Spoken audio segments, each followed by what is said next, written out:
All right. So we will start by thinking out of the box, and I have a trick up my sleeve for this particular session. And then we will talk about staying adaptable next week, and then leveraging tech for growth and the importance of continuous learning and development. And all these things are important. As always, we are the African MSME Collective. We empower MSMEs to grow smart, lead boldly, and scale sustainably across the continent.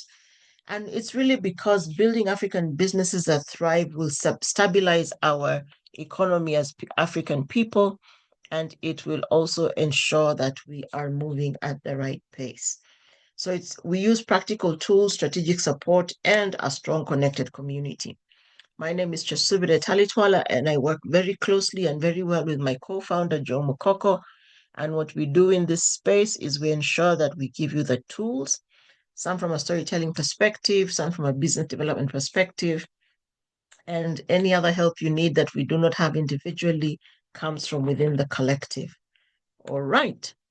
So here's our first reflection. I think today we're only just doing two reflections. Our first reflection asks, if nothing was impossible, what would you try in your business, in your place of work, in your family?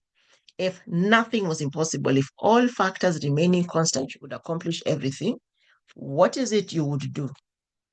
If nothing was impossible, let's see some comments in the chat. Oh, sorry, I haven't put my camera on today. I had forgotten. All right, there I am. If nothing was impossible, what would you try in your business, in your life, in your family? If nothing was impossible, what would you try? I'm looking for some answers. If nothing was impossible, what would you try?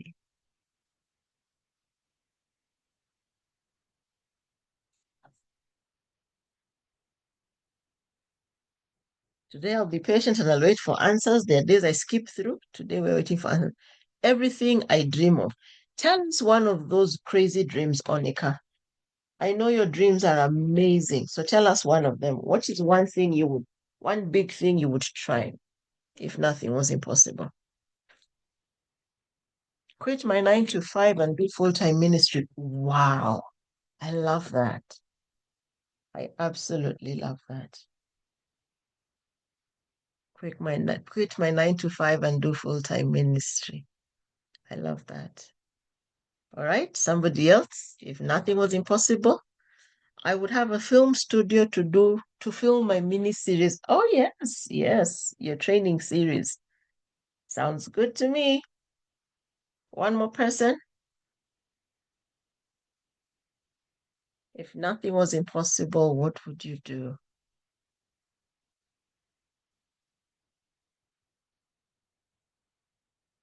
I think I'd be a bit like Selena. If nothing was impossible and I had all the money I had, I would just pay for youth and teen camps, because I think we need to create opportunity for them. Run a school that offers the students a divergent curriculum and opportunities. Oh, I like that. Kennedy, I'd be a superhero if nothing was impossible. Onika says, start my own business that empowers women and children through the use of indigenous knowledge, skills. Amazing. I'd offer the basics of compliance to MSMEs and do a podcast along the same lines. Excellent. You see, when we look at life and we see that there's nothing impossible, things are possible, then we're able to dream. And that's one of the things we dream. I would stay in studio painting. So here's an interesting fact about Wanyama and his painting. He actually has created, I think, 2 or 3 colors that are signature to him from plants. He developed some plant-based colors. His name is Ogutu Wanyama. It would be interesting if you got to know him. All right. Okay. Now, the reason we are here in this conversation today is because if you looked at the flyer said out of the box thinking. But as I was preparing, I realized that's still limiting if we're doing out of the box thinking. And I asked myself, what if we did no box thinking? What if we said no box thinking, the courage to create? Because out of the box means that your frame of reference is still the box. All right. It means you will still be focused on what is in the box and you'll be challenging your mind to think outside. Anyway, so by the end of this session, we'll be able to differentiate out of the box and no box thinking. We will be able to identify mindset systems and habits that can limit creativity. And we will learn how to apply curiosity, collaboration, and AI to create new opportunities. And then, as is always done in our space, we will ask you to commit to one change that you can do in your work, in your business for the rest of the week. So let's challenge our thinking. So Wanyama, you've been asked to please share where to get more information on these plant-based colors. I believe he's also in the circle, Onika. So let's have him post that information in the circle for easy access. All right. So what box are you in? Because information starts where limits end. When we ask the question of what would you do if you if you had everything you needed, it's because what we've done for a short time, we have removed the limitations that we have. Okay. When we allow our imitation to be led before resources, when we are able to push ourselves beyond what we normally see, what we normally know, that is when innovation starts. It starts when we refuse to be confined by old patterns. So your limits are usually around patterns that you've lived by, patterns that you've grown in, mindsets that your family has talked about through the years. And it's not just technology, it's really a mindset issue. If you can look beyond your limitations. So let's say I earn 10,000 shillings and I'm able to find ways to expand that 10,000 shillings to be so much more than that little amount it is. But you know what? The best innovations are rarely glamorous. They're simply effective. Think about it. When when I'll use Henry Ford when he developed the fast car. It wasn't glamorous, right? It just made life easier than being pulled by a horse. Okay. So they're not always glamorous. Think about innovation in terms of a business process that you tweak, because innovation isn't always designing a brand new product. It is using what you have in a new, better, more effective way. Okay. So when we have that as our foundation, so let's do out of the box thinking. Out of the box thinking means operating creatively beyond the usual boundaries, but still in reference to the box. Okay. So the box is the limits, the norms, the rules that have existed and that you have been raised on. So out of the box means that you are moving beyond it, but it is still your reference point. All right. No box thinking takes it a little bit further, but we'll get to that shortly. Let me just minimize this and move it out of the way. So the mindset you have in when you're doing out of the box thinking is let me find a new way to work with what's already around me. So you're looking at improving existing ideas and systems. You're working within a certain context to make what exists better, simpler, easier. Um, and then it challenges the limitations, but it doesn't eliminate them. So you push against the limitation, but the limitation still exists. So that's what we call out of the box thinking. When we look at the approach, it adjusts the process and product. It adds creativity to what already works, and it tests new methods within safe boundaries. So out of the box still has reference to the box, whatever the box is for you. So what it produces is incremental improvement, which means you become better, faster, more efficient. And we also draw in the use of AI tools to enhance tasks. So you want to write posts more effectively. You bring in something like ChatGPT, give it the prompts, it writes the posts. Scheduling, designing, customer replies, you can do it that way. All right. No box thinking is really obliterating, removing, destroying boundaries. So there's no box to start with. Remember the clean slate we created when we asked if if you could do anything and you had no limitations, what would you do? So you invent new frameworks and create new possibilities. The question you ask yourself or your mindset is, what if the system doesn't exist at all? What if I can reimagine everything from scratch? How do I build new solutions, systems, and models? How do I redefine what normal looks like? Okay. When you're able to do that, what then you find is your approach is creating fresh rules. So let's say you have a team that has always said, oh, but we can only do so much because the budget is X. And then you challenge them to think, if you didn't have a budget at all, what would you do?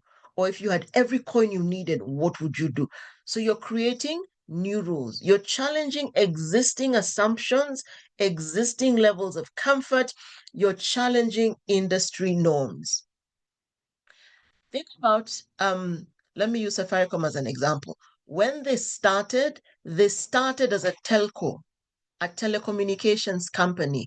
Today, they're a technology company. They're transforming into a technology company. All right. What have they done? They realized data and calls and text is just a part of life. And then they expanded and gave us M-Pesa. Now, when you go to their super app, they have 25 to 65 different partners who have micro apps on their major app. All right. So they've become a technology company. Now they're thinking, how do we facilitate everything in life? Which means, and I was listening to the director of customer obsession recently, and she said in the run up to Honorable Raila Odinga's funeral, they looked at the possibility of what the government had planned, land in at JKIA, go to Parliament for a viewing, and then go to Nyayo Stadium. What are the odds that Nyayo Stadium would be big enough? And preemptively thinking, they had a team setting up additional booster stations the whole night at Kasarani. All right. What happened? The thing went to Kasarani. There was no real reason why they would think it would go there except the capacity to preempt and say Kenyans will be many.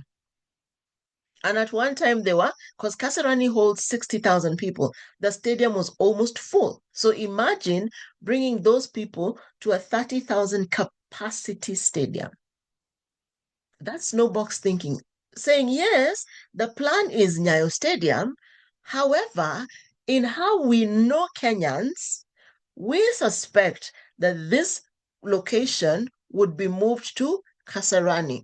Why would they set up additional booster stations? Because people are live streaming on their phones. People do not want downtime. And when you have 40,000 people minimum in a space, the network will have a challenge. So, what is the outcome of such no box thinking? Transformational change, transformational experiences, completely new ways of thinking and operating. All right.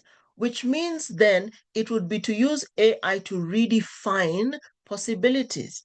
This is where you get and you do use AI agent bots, where you do personalized product design, where you do predictive marketing, where you do predictive planning, which is what Safaricom had done in the face of the viewing of Honorable Raila Odinga's body. If you are with me until there, please put an NB in the chat, meaning no box. All right? Kama tuko pamoja. If you are with me, let me see. Okay, excellent. So what we have said is no box thinking really obliterates and removes the regular rules that we live by, and it pushes us into a place of possibility thinking. All right? Now, let me give a biblical parallel. Jesus calming the storm. Peter walked on water, right? Because Jesus said, come to him. But Christ, he was asleep. They were in the middle of a storm. The disciples asked him, don't you even care that we will die? And he stood up and he said, peace be still. His authority, he had the authority to redefine reality itself. Okay? So the core question that we need to ask ourselves when we're moving to no box thinking is, why does it have to be this way? It gives you the place of possibilities thinking. So in out of the box thinking, You're looking at the keyword there is reform, where you're translating something into a different form of itself. In no box thinking, we're talking about reinvent, create something new that replaces the old model. All right. Now, why is that important when you're talking about innovation? Because we have to differentiate and figure out, what are we trying to do? Are we trying to improve the model and stretch the limits? Or are we working to set a new model and remove the limitations altogether? Are there always going to be certain limitations in our lives? Yes. For instance, every day has 24 hours. The difference is, some people say, oh, but I have an 8 to 5, I can't do anything. And others say, what can I do with the day, with the hours in the day I have?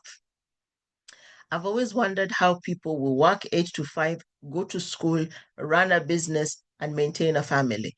But because in that season there is a goal that is bigger than everything they have, they're able to work beyond the points of references we all have. All right. So that's really what we're challenging ourselves to do in this season. So, how do we break the box? Sorry for the typo, guys. Number one, we must embrace innovation, which is why we have that as our title this month. Okay. So before innovating, we have to unlearn the limits, which is what we're talking about, breaking the box. To break the box, you have to identify the box. And common boxes that limit us are comfort. We've always done it this way. My ancestors showed us this way. You know the story of the lady who would be making ham and would cut off the ends. And then her husband asked her, why do you cut off the ends? And she was like, I don't know. This is how my mother taught me. So she went to her mom. Why do you cut off the ends? I don't know. This is how my mother taught me. And when they went to the grandmother said, oh, I did it because my pan was too small. So, what has been passed on as a tradition really started because of a limitation of a small pan. But the mother and daughter, after the grandmother, had pans that were big enough. All right. So, that's a common box. This is how we've always done it. This is the way I was taught it, as opposed to asking, are there other ways? Okay. The second box is fear. What if it fails? What if I don't make the money? What if no one buys? What if, what if, what if? And that's fear. Many of us have learned to function from fear because we are told to live between our means, beneath our means, within our means, all those ones. Eh? And then the other common box is resources. I don't have enough, and then put the one. It could be time, it could be money, it could be experience, it could be knowledge, but it's come from I don't have enough. And then we have comparison. Oh, but I'm not as good as Audrey. Oh, so and so is better than me. Mm-mm. These are all boxes that we have been taught to sit in. It's never been done before is another very common one. Or I don't have the right qualifications. And we can go on and on and on about it. When you identify the limiting box that you are living in, then is when you are able to begin to get out of it. Because you have to identify the limitation before you work out the limitation. So, how do we break the box? We identify, face, and replace fear. And the replacement for fear is curiosity. It's not action, it's curiosity, because you'll be like, it's possible that I could do something different. And that curiosity is then what turns you into action. All right. So you identify, face, and replace. So let's say the fear that is holding me back is the fear of failure. Better still, the fear of success. What if it works and then I cannot handle what it comes with? So you identify what it is. You face it by finding the source and the fuel, because there's a place it starts and a thing that keeps it going. And then you replace it by asking yourself questions like, how can we do it different? Um, what else is available? Who has done something different? How did they do it? Did they succeed? The other thing we must do, which is another box that holds us, is perfection. It has to be perfect before we start. If we learn to live from a place of experimentation, for instance, a friend of mine was doing an event in Nanyuki, and I could be stressed about going there, or I could try and go by Matatu. I was like, I called a friend of mine who goes to Nanyuki often. I'm like, so I know there are several bus to Nanyuki. Which is the most comfortable one? So then he says there is this shuttle, and there are two types. There's the Matatu type, there's the shuttle type. So I went for the shuttle, it's 100 shillings more. Then on one day I was out there, I needed to be back in Nairobi because I'm a minister on Sundays, and I had not found a replacement, so I couldn't leave the gap. Right? So I decided to go to the bus stop after 7 and see what happens. Do you know, even as we left Nanyuki at 9, all right, I was still able to get back in time. There was a time where if it was after 7, I would be so stressed and I would stay in the space and get stuck. But I'm learning myself, I'm learning to push through and figure, okay, if that's not working, what are the other possibilities? All right? What are the other possibilities? If I made ugali and it didn't work this time, let's try another method. Let's try another cooking time. Let me call somebody who does it better than me. If I was trying to do some artwork and it's not working, I can call Ogutu and ask, please give me help on 1, 2, 3, or give me insights. So we learn to experiment, and then we learn to replace competition with collaboration. Many of us are stuck because we're trying to outdo somebody. We're trying to outshine somebody. We're trying to show somebody up. We're trying to prove that we are better than that person. Whereas if I got one or two people into my community, into my system, I may actually be able to do a better job. So when we pursue curiosity, experimentation, and collaboration as some of the foundational things we can do, we're able to break out of the box. And thus we're able to embrace innovation. So then how do we move from idea to action? We will do a couple of quick things. One is filter it through the 3F test. Is it feasible? Can we actually do what we need to do with our current resources? So is it feasible? All right. Does it solve a customer pain point? So it is looking to meet a felt need. So is it feasible? F number one. F number two is felt need. Is there a pain that the customer has that by shifting this thing this way we'll be able to resolve? And will it be fruitful? Will it add value or efficiency? Remember, we're called to live fruitful lives. So our lives must produce something. All the hours I sit at this desk had better produce something. That's how we do these Tuesday sessions. That's how we're able to speak into different conversations we're called to, because the effort made at this desk is reading, we're writing, we're researching, we're having conversations, we're in training. Like currently, I'm doing a certification for an assessment program.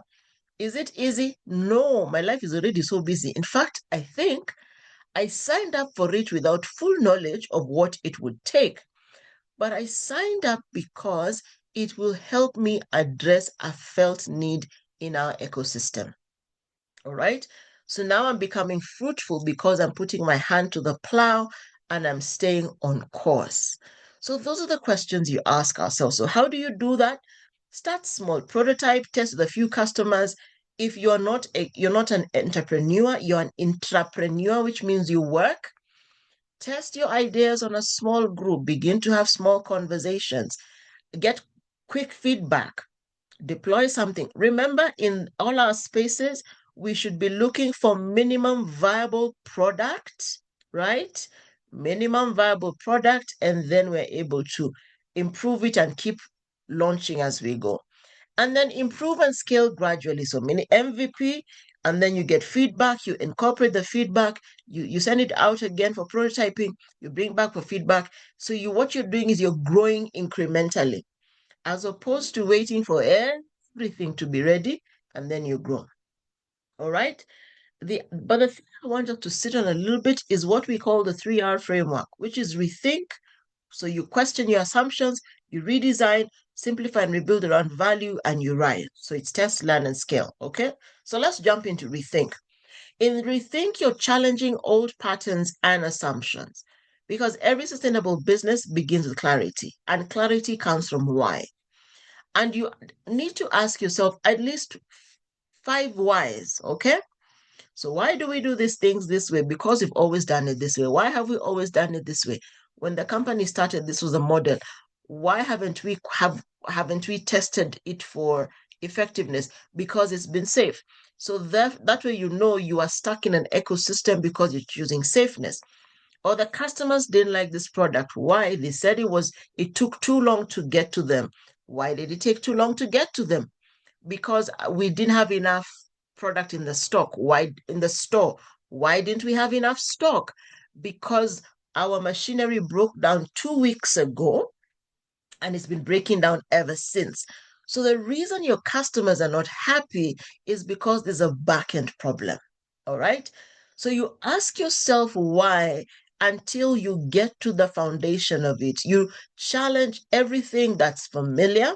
You question every habit that no longer serves you, serves your growth, and serves your customer. And for some of us, it may mean letting go of low value products. It may mean changing our processes completely. It may mean letting go of some team members. Rethinking is helping you unpack and get to the core of what is not working. Because we are not in business or in employment to reinvent the wheel.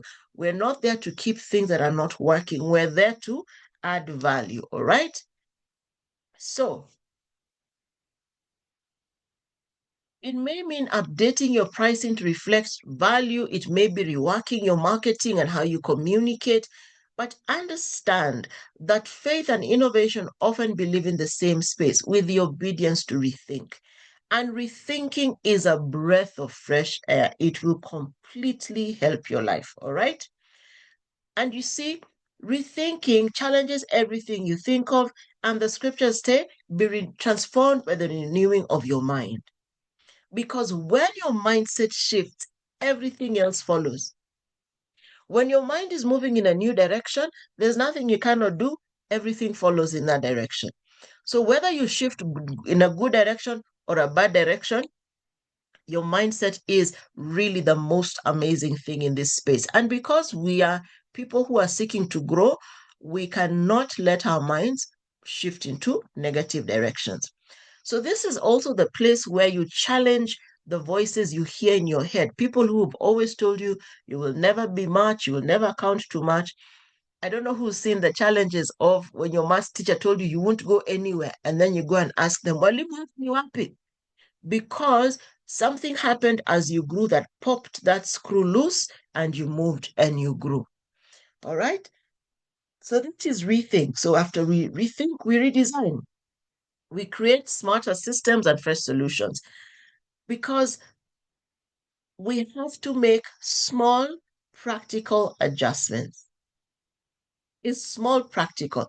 Think about it like this. You want to now completely get off, let's say, sugar. Now, many of us try to go from sugar to no sugar, and in 5 days we're back. Or what if you were taking 3 spoons of sugar and then you went down to two, to one, to half, to none? That's how innovation happens. It is small steps, small daily steps. And because it is not starting over, it means working smarter. It means that we have looked at what we're doing, seen the pain points, and began to redesign for effectiveness. So it could be streamlining customer experience. It could be adopting digital tools. It could be automation and delegation.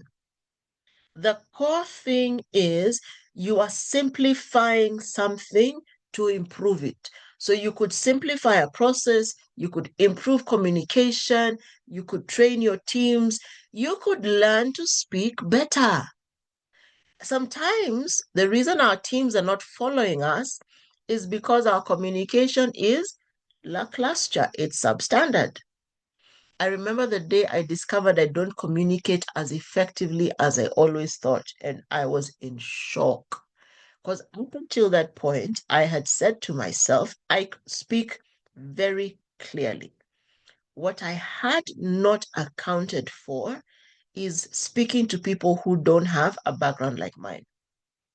So I hooked up, I made friends with a couple of people who'd all grown up in Islands, and we had a fight because they said what I grew up speaking slang, which was a variation of English so that the parents could not understand, which is exactly what Sheng is, except Sheng is a blend of our local languages. And I remember my friend saying to me, "You can never say you spoke Sheng." I said, "I didn't speak Sheng. I did. I spoke slang." And this was such a fight until I realized we are talking from two different contexts. So to date, when I'm sitting with that set of my friends, I adjust my context a little bit because I have learned. And over time, they have come to understand my context. So we have a midline, right? And what we were doing is creating a structure where there was strain. That midline we created was about redesigning the way we communicated so it was better. It was a better way to do what matters. And what mattered in that community, we minister together. So there is no point of us arguing over things that are really non-issues if both of us or all of us, in fact, about five of us, if all of us could come to the same agreement. And we found that our individual contexts, when understood and brought together, made us a more effective team. All right? Because remember, we said redesigning is about working smarter. And working smarter means a lot more synergy is needed. And finally, we have rise. When you have rethought and redesigned, rising is the net result. To rise could be to serve your customers better, to sell more, to be more engaging, to anticipate change instead of reacting to it, to build resilience that outlives trends. Think about it like this. As business founders, we must be thinking about the business living beyond us. For many entrepreneurs, it's about me. The true thought of a founder is, how do we build something that outlasts us? So if you've been stuck in the place where you want everything to sound like you, look like you, be like you, then maybe you need to go through this process of rethink, redesign, and rise. And I'll tell you why. Look at all the major brands. KFC. We don't know Colonel Sanders, but there's KFC in Africa. We've never met him. He started that business when he was 65. All right. What did he put up? He put in systems and structures such that wherever you go across the globe, the KFC tastes the same. Wherever you go across the globe, the Coca-Cola is made from the same recipe. The difference in taste is usually around the sugar used, but they have standardized. Why do Coca-Cola bottlers sell water? Because they have a water treatment plant by design in every single bottling plant, because their water has to be at a certain level or certain quality before you mix it with concentrate. So if you naturally have to have a water treatment plant inside your factory, doesn't it then become easy to have water? And then you want to control the market. So what did they do in Kenya? They bought Keringet. So whether you buy Dasani or Keringet, Coca-Cola company. All right. And you see what they're doing is they're anticipating change. So what they have is now a mid-level brand and a high-level brand. All right. So for us, it could mean refusing to be left behind. It could mean owning our creativity, telling our stories, and leading innovation from within our communities, because nobody can solve our problems better than us. It is nice to take ideas from international companies, into other countries, but we must localize. Kenyans, a lot of brands, international brands, have come here and not survived. Why is it? We are peculiar people. In Kenya, we're very peculiar. Whereas M-Pesa has taken root here, it did not work in South Africa. Why? Because of the culture. The West Africans and the Southern Africans are more used to cards. Here, our population of unbanked was too high. So what is it that you're doing that, or your business is doing, that has to be shifted so that you are remaining relevant? You don't just to have you don't just use innovation as a way to be noticed. You use it as a way to stay alive, because your target market is evolving all the time, every day. So we can no longer say, innovation is for big firms. No, it's for all of us. We must all be figuring out how to keep going forward. So practical steps. And this ones, I know you will see them in almost every presentation we put forward. Test, prototype. Is there a need you want to meet? Prototype with a few customers. Get quick feedback, adjust. Take it back to them. Get feedback, adjust. Rinse and repeat. And this is a permanent process. It's something you will do for the full life of your business, for the full life of your employment. Why do I say that? I've just said it. Your audience, your customer base is consistently evolving. The market is shifting, the people's disposable income is shifting. So what you're doing is you remain adjusted to what is going on around you. That is how we do it. Okay. Do you have any questions until then? Do we have any questions until then?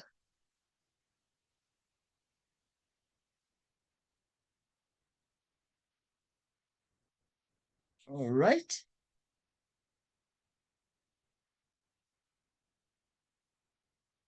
So here's a reflection for all of us.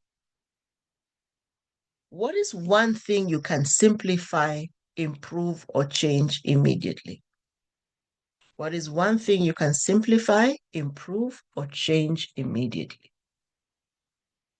Remember, we said innovation is about getting better, working smarter, right?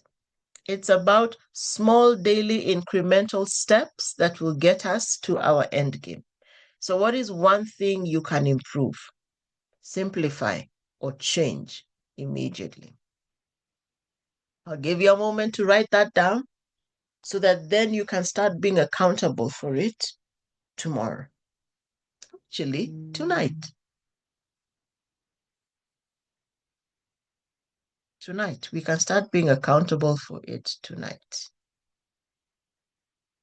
All right. That one thing, please make sure you do it. Have any questions?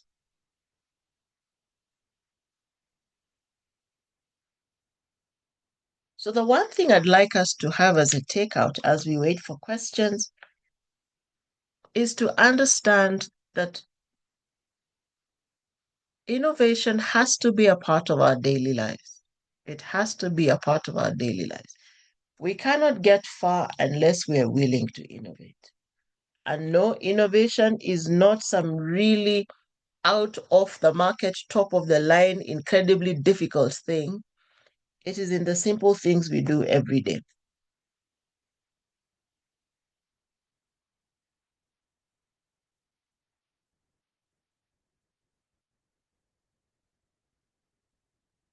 Any questions? I am looking for questions.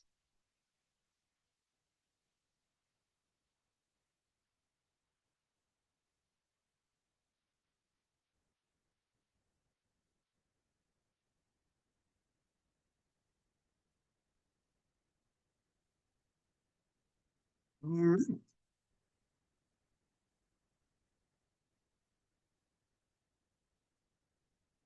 So we can close by saying, and you can, innovation happens when you stop improving the box and start imagining without a box.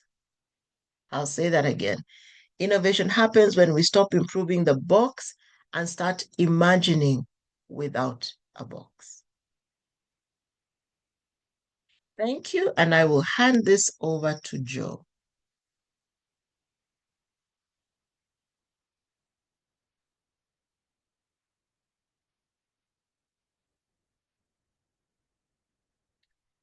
Mr. Mukoko, are you close by? Technology is bringing problems, and you have told us to reframe. So I'm trying to reframe the machine. But give me a minute, I'll be with you. Thank you for that powerful presentation. You should be seeing me on your big screen in 1 minute. Am I on your big screen now? No, your camera is still off. There you are. Fantastic. Fantastic. Thank Thank you. you. Oops. Thank you very much, Coach Chesubire, for that powerful, insightful conversation. You keep us on our toes every week. And as we come to the close of the year, you're making us think further, think deeper, but also think better. How best can we keep on going? And you want us to start tonight. So I can